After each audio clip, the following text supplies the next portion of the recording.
জামায়াতে ইসলামী ও NCP সহ বেশ কয়েকটি রাজনৈতিক দল পিআর পদ্ধতিতে নির্বাচনের দাবি তুলে আসছে কিছুদিন ধরে। তবে প্রধান নির্বাচন commissioner CC AMM Nasir Uddin জানিয়েছেন, আগামী জাতীয় সংসদ নির্বাচন আগের পদ্ধতিতেই হবে। তার ভাষায়, সংবিধান পরিবর্তন না হওয়া পর্যন্ত আগে যে পদ্ধতিতে নির্বাচন অনুষ্ঠিত হয়েছে সেই পদ্ধতিতেই নির্বাচন অনুষ্ঠিত হবে। তিনি আরও জানান, নির্বাচনের ২ মাস আগে তফসিল হবে, তখন নির্বাচন কবে, মনোনয়নপত্র সহ সব তথ্য জানা যাবে।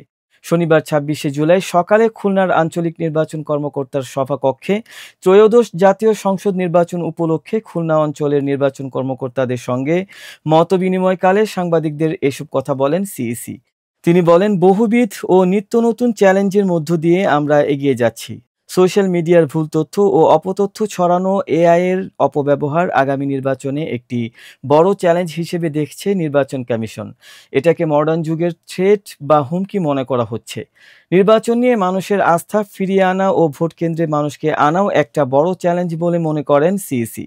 এজন্য তিনি সাংবাদিকদের সহযোগিতা কামনা করেন। সিইসি বলেন, সবার সহযোগিতায় আমরা জাতিকে একটি ভালো নির্বাচন উপহার দিতে চাই। এটা আমাদের দায়িত্ব ও কর্তব্য।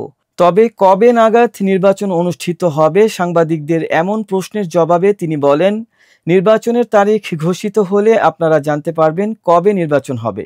তার আগে বলা সম্ভব নয়। এদিন প্রধান অতিথি হিসেবে মতবিনিময় সভায় অংশ নেন প্রধান নির্বাচন কমিশনার।